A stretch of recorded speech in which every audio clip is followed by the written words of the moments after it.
Hello everybody, welcome to my channel. We're going to talk about the much awaited Urban Decay's Naked Heat palette, which finally showed up in Sephora in UAE in Abu Dhabi. As you know, everything releases a bit later over here, so we really gotta wait because we got no other option. So yeah, so let's begin with the packaging. Packaging is gorgeous, okay? It's beautiful. It's just like what the name suggests, Naked Heat. So we're expecting warm shades in here. So look at that. So yeah, that's pretty awesome. Look at that. It just slides out of the cover and just like that out. So this is just like one of their previous palettes, the Urban Decay Smoky palette. So yeah, it's similar. It's very sturdy. It's pretty strong. I've already opened it. I've already checked out the shades. I couldn't wait. So it's a magnetic palette that opens up like these. You can see. And these are all the shades in here. It comes with a brush. Now, the images on Instagram actually looked pretty red. So when I saw the pictures initially, I thought, hey, that looks similar to my Anastasia Modern Renaissance palette.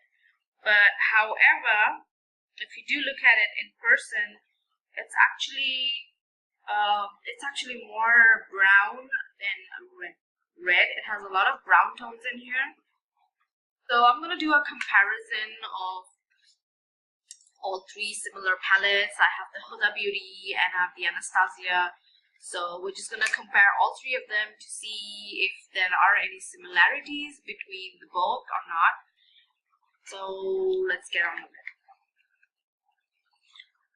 So there seems to be a lot of warm shades in here, but they're more like warm neutrals. They're like more browns.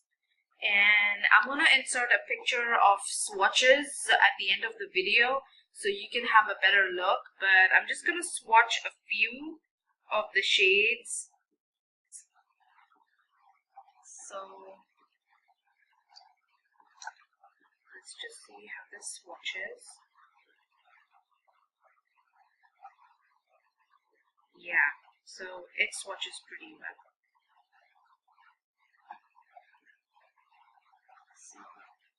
Look at the swatch.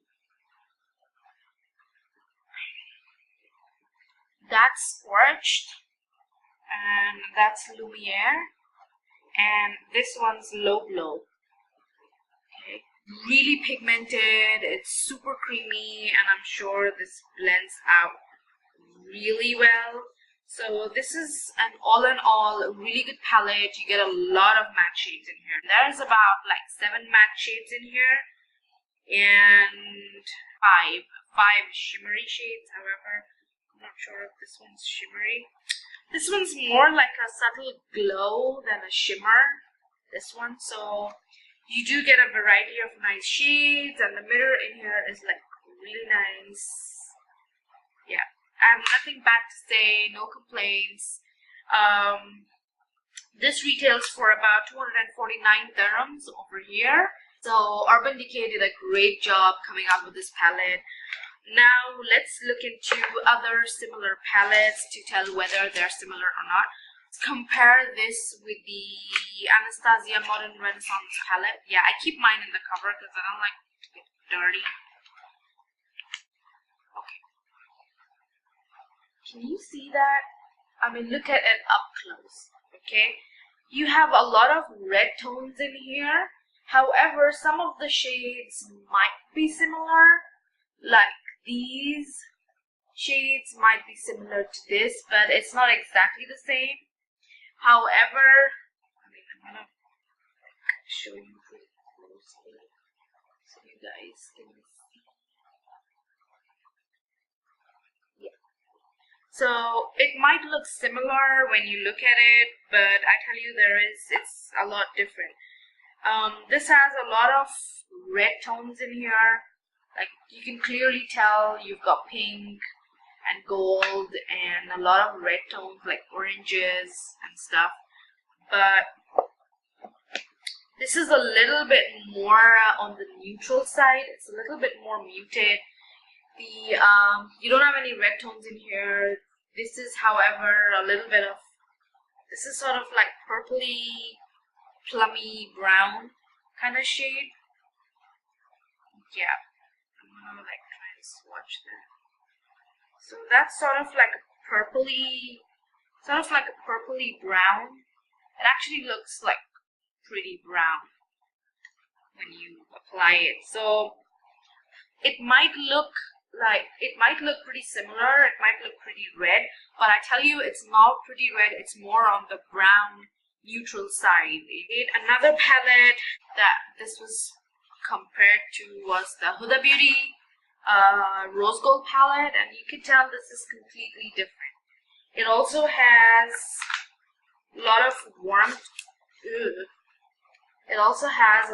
warm tones, but you can clearly see the difference. I mean, it has like 3D shadows, it just has like 2 warm shades, but you can tell the difference.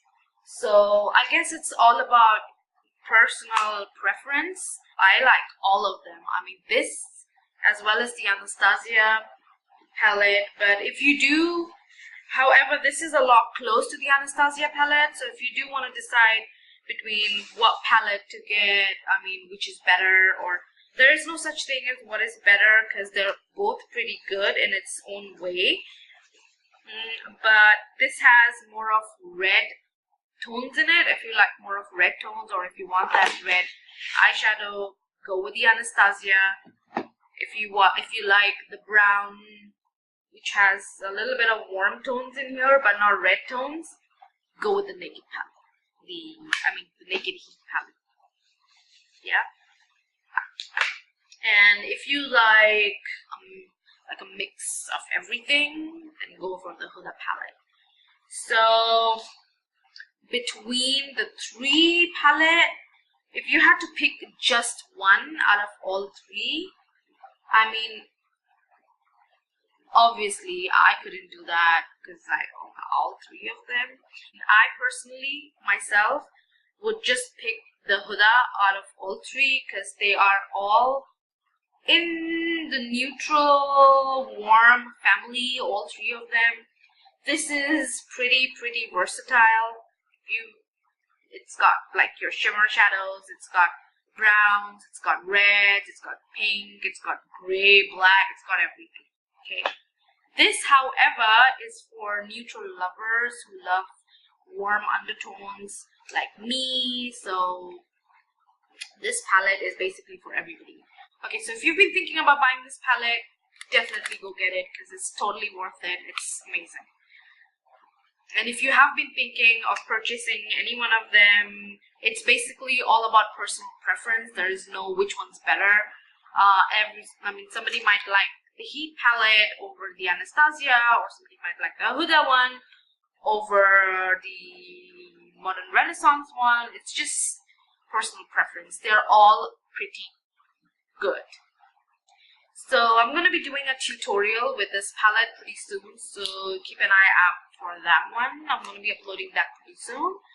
So until then, please do like, share, and subscribe to my channel. Thank you.